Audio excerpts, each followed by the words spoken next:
Assalamualaikum warahmatullahi wabarakatuh. Yang saya hormati Ibu Ernia Susana ST.MSI selaku dosen mata kuliah metodologi penelitian. Mohon izin, selamat siang. Saya Imam Taufik dengan NIM P22030122918 ingin mempresentasikan proposal tentang Early Monitoring System pemantauan suhu pada bagian LCC MRI berbasis IoT untuk mencegah terjadinya spontaneous sequence.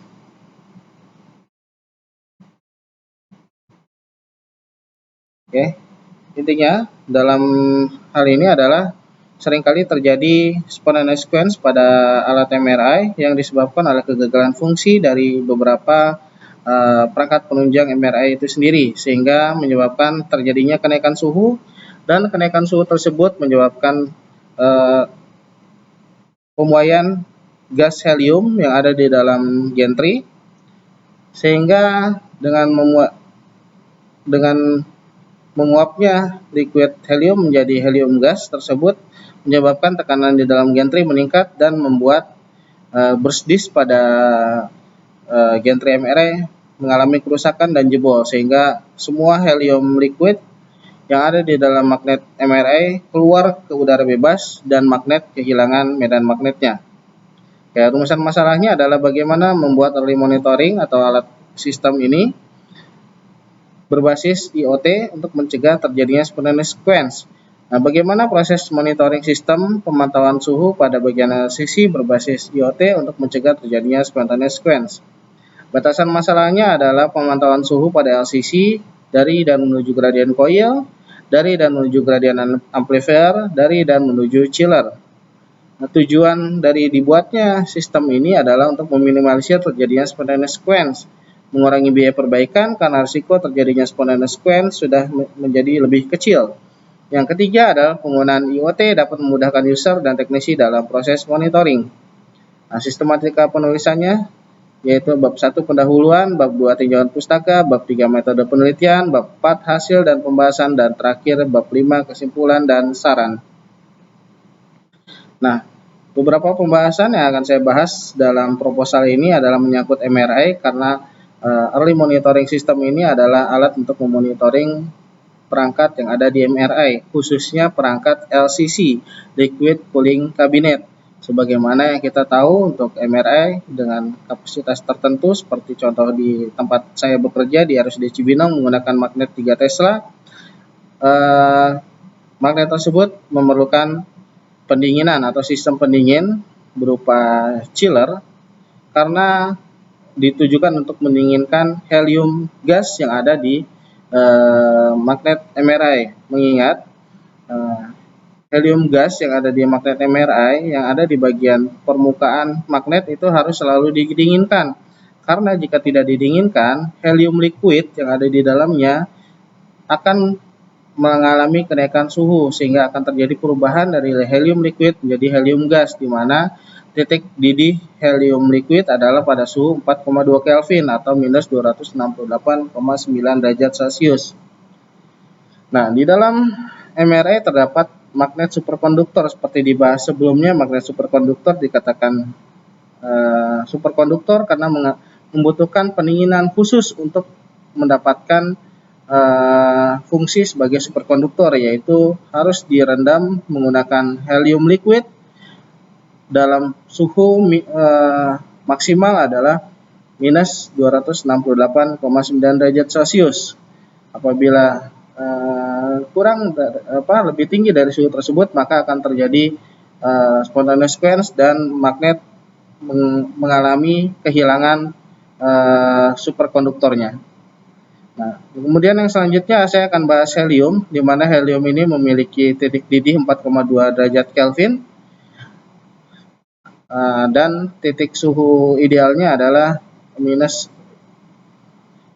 suhu idealnya adalah 2,17 derajat Kelvin.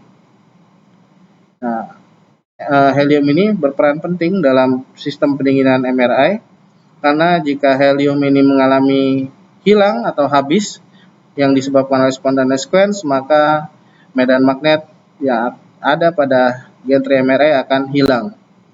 Nah, selain itu, peran penting lainnya adalah chiller. chiller di sini digunakan atau berfungsi untuk mendinginkan helium gas, mendinginkan liquid cooling cabinet yang di dalamnya adalah mendinginkan cairan dari gradient coil dan gradient amplifier, serta mendinginkan helium gas yang ada di dalam gantry magnet MRI. Ini adalah gambaran cool head circuit diagram dari cool head yang ada di MRI, yaitu liquid helium selalu diberikan kompresi agar terjaga temperaturnya dalam suhu tertinggi maksimal minus 268,9 derajat Celcius. Nah, kemudian chiller di sini berfungsi sebagai pendingin gradient coil, gradient amplifier, dan pendinginan dari magnet itu sendiri.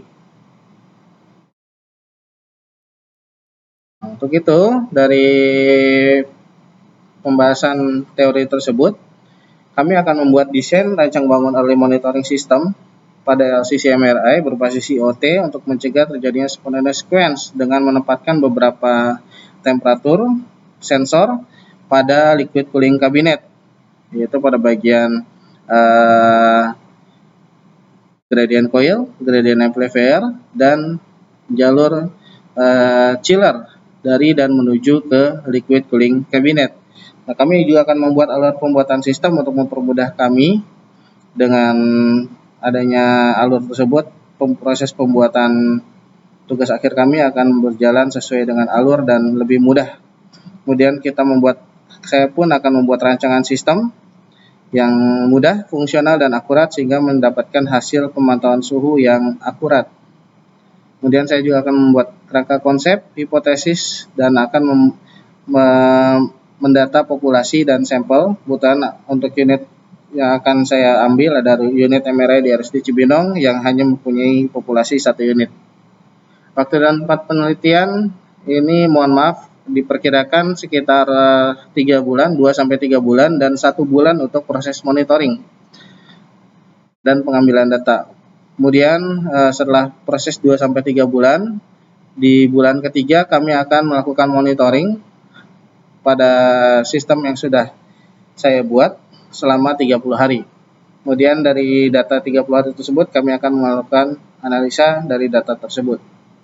Nah, ini jadwal kegiatannya. Mohon maaf, ini seharusnya tahun 2023 ada beberapa kegiatan, yaitu persiapan dan pelaksanaan. Ini berikut ada timeline kegiatan yang akan saya lakukan pada saat melakukan pembuatan sistem early monitoring tersebut. Nah, ini beberapa daftar pustaka yang saat ini saya peroleh terkait dengan hal ini, terkait dengan pembuatan early monitoring sistem pemantauan suhu pada LCC, pada liquid cooling cabinet MRI untuk mencegah terjadinya spontaneous sequence pada MRI. Untuk proses pengambilan referensi ini saya menggunakan aplikasi Mendeley Desktop dan Mendeley Web Importer. Ya, seperti sudah diajarkan oleh Ibu Ernia selaku dosen metodologi penelitian. Mungkin itu saja yang dapat saya sampaikan pada kesempatan siang hari ini. Mohon maaf sebelumnya jika ada kekurangan, dan mohon maaf jika terlalu cepat karena saya menggunakan aplikasi recorder yang belum berbayar dan maksimal durasinya hanya 10 menit. Atas perhatiannya saya ucapkan terima kasih yang sebesar-besarnya. Kurang lebihnya mohon maaf. Wassalamualaikum warahmatullahi wabarakatuh.